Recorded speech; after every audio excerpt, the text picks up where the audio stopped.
नमस्कार दोस्तों। इमेजिन कीजिए एक कंस्ट्रक्शन वर्कर बिना सेफ्टी हार्नेस के साइट पर काम कर रहे हैं। एक फैक्ट्री फायर एग्जिट को बंद करके कॉस्ट कटिंग कर रही है। एक मैनेजर वर्कर की स्ट्रेस कंप्लेंट्स को इग्नोर कर रही है। सोचिए क्या होगा। एक्सीडेंट, लॉसूट, नुकसान, जिंदगी बर्बाद। पर आप क्या जानते हैं कि हेल्थ एंड सेफ्टी सिर्फ रूल के बारे में नहीं है। ये 3 स्ट्रॉन्ग पिलर पर बेस्ड है: मॉरल, लीगल और फाइनेंशियल। आज हम इन्हीं तीनों पिलर को एक्सप्लोर करेगा रियल वर्ल्ड एग्जाम्पल्स और शॉकिंग स्टेज के साथ, तो वीडियो को एंड तक जरूर देखिए। सबसे पहले और सबसे बेसिक पिलर है मॉरल रिस्पॉन्सिबिलिटी। सोचिए अगर आपका घर का कोई अनसेफ वर्कप्लेस में काम करे तो कैसे लगेगा? बिल्कुल भी अच्छा नहीं। हर वर्कर का डिग्निटी और सेफ्टी इंश्योर करना जरूरी है। यूएन और आईएलओ के मुताबिक ये एक ह्यूमन राइट है। इंडिया में आर्टिकल 21 कहता है कि हर व्यक्ति को right to life and dignity मिलनी चाहिए। जो कंपनी अपना एम्प्लॉयज की सुरक्षा को प्रायोरिटी देती है, जैसे कि टाटा या इन्फोसिस, उनका नाम आज भी इज्जत से लिए जानता है।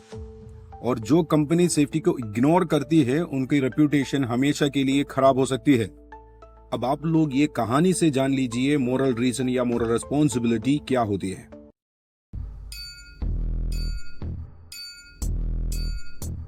भारत के एक छोटे से गांव में, जो हरे भरे खेतों और टेढ़ी मेढ़ी कच्ची सड़कों से घिरा हुआ था, रमेश नाम का एक मेहनती व्यक्ति रहता था। वह 2 बच्चों का पिता था। हर सुबह सूरज निकलने से पहले वह फैक्ट्री के लिए निकल जाता और हर शाम सुरक्षित घर लौटकर अपने बच्चों की हंसी और पत्नी की गर्मजोशी भरी झप्पी में सुकून पाता। रमेश की फैक्ट्री में सख्त सुरक्षा नियम थे। सुरक्षा संकेत, सुरक्षात्मक उपकरण और साफ सुथरे रास्ते, यह सब कर्मचारियों को आत्मविश्वास देता था। लेकिन एक दिन एक भयानक हादसा हो गया। सोहन, रमेश का सहकर्मी, सुरक्षा नियमों का पालन नहीं कर रहा था और एक गंभीर हादसे का शिकार हो गया। यह खबर पूरे गांव में फैल गई। सोहन का परिवार, जो हर दिन उसकी घर वापसी का इंतजार करता था, इस घटना से टूट गया। यह त्रासदी सभी के लिए एक चेतावनी बन गई। फैक्ट्री ने सुरक्षा प्रशिक्षण सत्र आयोजित किए, कर्मचारियों को पीपीई, पर्सनल प्रोटेक्टिव इक्विपमेंट का महत्व समझाया और खतरों को रोकने के उपायों को और मजबूत किया। रमेश और उसके सहकर्मियों ने एकजुट होकर वादा किया कि वे एक दूसरे की सुरक्षा का ख्याल रखेंगे और किसी और को ऐसी पीड़ा का सामना नहीं करने देंगे। आज रमेश हर शाम घर लौटता है, अपने परिवार की मुस्कान का आनंद लेते हुए। संदेश साफ है, काम पर सुरक्षा सिर्फ एक नियम नहीं है, यह जीवन और खुशियों की रक्षा करने का नैतिक कर्तव्य है। क्योंकि जब हम सुरक्षित काम करते हैं तो हर कोई अपने प्रियजनों के पास लौट पाता है। एथिक्स सिर्फ सोच की बात नहीं है, एक्शन लेने की बात है। चलिए अब बात करते हैं लीगल रिस्पॉन्सिबिलिटी की, क्योंकि लो थोड़ा बहुत महंगा पड़ सकती है।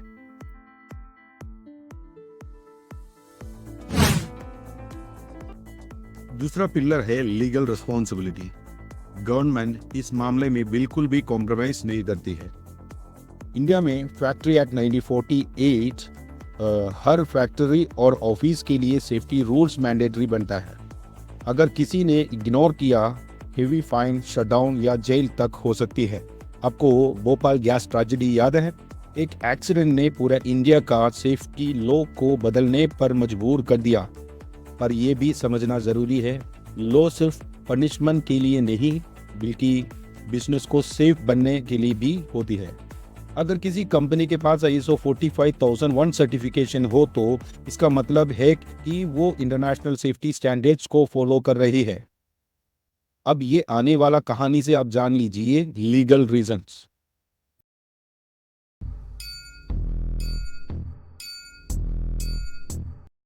भारत के एक औद्योगिक केंद्र में एक रसायन निर्माण संयंत्र में सैकड़ों कर्मचारी काम करते थे, जिनमें रवि, एक समर्पित तकनीशियन, भी शामिल था। हालांकि संयंत्र सफल था, लेकिन उसने पीपीई, खतरे के संकेत और नियमित ऑडिट जैसे सुरक्षा उपायों की अनदेखी की थी। एक दिन देर से रखरखाव के कारण एक ज्वलनशील रसायन टैंक में रिसाव हो गया। चेतावनी संकेत या आपातकालीन प्रशिक्षण के अभाव में श्रमिक खतरे से अनजान थे। मशीनरी से निकली एक चिंगारी ने रिसाव को आग में बदल दिया, जिससे कई श्रमिक घायल हो गए और संयंत्र को वित्तीय नुकसान झेलना पड़ा। प्राधिकरण ने फैक्ट्री अधिनियम 1948 और पर्यावरण संरक्षण अधिनियम 1986 के तहत जांच की और पाया कि संयंत्र में निरीक्षण, सुरक्षा उपायों और पीपीई की कमी जैसी कई खामियां थीं। संयंत्र पर जुर्माना लगाया गया। श्रमिकों को कर्मचारियों के मुआवजा अधिनियम 1923 के तहत मुआवजा दिया गया और उसका लाइसेंस अस्थायी रूप से निलंबित कर दिया गया। अपनी जिम्मेदारी को समझते हुए संयंत्र ने नियमित सुरक्षा ऑडिट लागू किए, पीपीई प्रदान किए, खतरनाक क्षेत्रों को चिन्हित किया और सुरक्षा उपायों को मजबूत किया। समय के साथ संयंत्र सुरक्षित हो गया, जिससे श्रमिकों का मनोबल और उत्पादकता बढ़ी। नैतिक शिक्षा, स्वास्थ्य और सुरक्षा सभी की साझा जिम्मेदारी है। कानूनों का पालन करने से श्रमिकों की भलाई सुनिश्चित होती है, नुकसान को रोका जा सकता है और सतत विकास को बढ़ावा मिलता है। लीगल कंप्लायंस एक एक्स्ट्रा काम नहीं है, बिजनेस सर्वाइवल का एक इम्पोर्टेंट पार्ट है। अब बात करते हैं पैसा की, क्योंकि सेफ्टी का असली कॉस्ट क्या है। तीसरा और सबसे बड़ा रीजन है फाइनेंशियल इम्पैक्ट। वर्कप्लेस एक्सीडेंट से इंडिया को NITI आयोग के डाटा के मुताबिक 50,000 करोड़ पर ईयर का नुकसान होता है और ये ग्लोबली ILO का डाटा के हिसाब से 3 ट्रिलियन तक पहुंचता है। पर ये एक सीक्रेट है जो हर कंपनी को समझना चाहिए। सेफ्टी एक खर्चा नहीं है, बल्कि एक इन्वेस्टमेंट है। ILO के रिसर्च के हिसाब से अगर आप 1 रुपया सेफ्टी पर खर्चा करता है तो आप 4 से 6 का लॉस बचा सकता है, लॉ सूट, डाउन टाइम्स और इंश्योरेंस क्लेम्स में।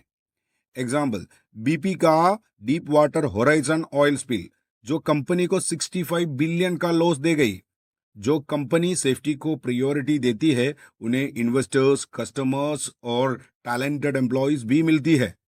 अब आप लोग ये कहानी से जान लीजिए हेल्थ एंड सेफ्टी फॉलो करने का फाइनेंशियल रीजन क्या होता है।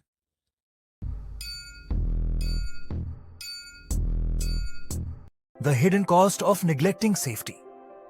भारत के एक व्यस्त औद्योगिक नगर में एक वस्त्र कारखाना कई लोगों की आजीविका का साधन था, जिसमें अर्जुन भी शामिल था, जो एक मेहनती मशीन ऑपरेटर और अपने परिवार का एकमात्र सहारा था। कारखाना सफल था, लेकिन वहां सुरक्षा उपायों की कमी थी। सुरक्षा संकेत, PPE और उचित रखरखाव नहीं था। हालांकि श्रमिकों ने कई बार अपनी चिंताएं जताईं। एक दिन बिना किसी प्रशिक्षण के जाम हुई मशीन को ठीक करते हुए अर्जुन को गंभीर रूप से हाथ में चोट लग गई। इस घटना ने कारखाने पर प्रत्यक्ष लागतों जैसे मेडिकल बिल, मुआवजा और मशीन मरम्मत के साथ साथ अप्रत्यक्ष लागतों जैसे कम उत्पादकता, अस्थायी श्रमिकों की भर्ती और प्रतिष्ठा को नुकसान को उजागर किया। अर्जुन का परिवार आर्थिक संकट से जूझा और कारखाने में श्रमिकों का मनोबल गिर गया। अपनी गलती का एहसास करते हुए प्रबंधन ने सुरक्षा प्रशिक्षण, PPE वितरण, खतरनाक क्षेत्रों को चिन्हित करने और बेहतर रखरखाव में निवेश किया। समय के साथ कारखाना एक सुरक्षित स्थान बन गया, जहां श्रमिकों का मनोबल और उत्पादकता बढ़ी।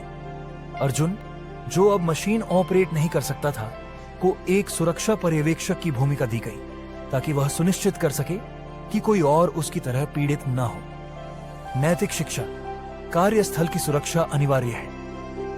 यह जीवन बचाती है, परिवारों को सहारा देती है और भविष्य की रक्षा करती है।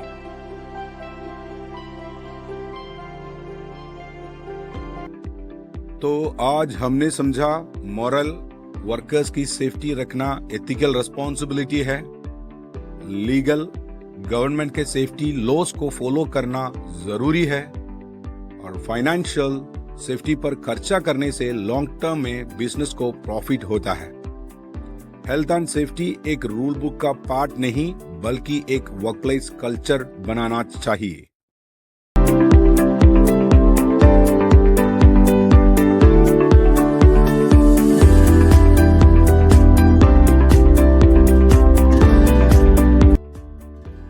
आप CEO हो, मैनेजर हो या एक वर्कर, सेफ्टी मांगना और देना दोनों जरूरी है।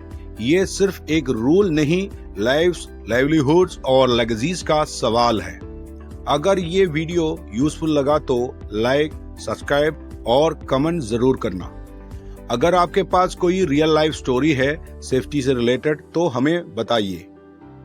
स्टे सेफ, स्टे अवेयर और याद रखिए, कोई भी मुनाफा एक जिंदगी से बड़ा नहीं होता। मिलते हूँ अगले वीडियो में दोस्तों। नमस्कार।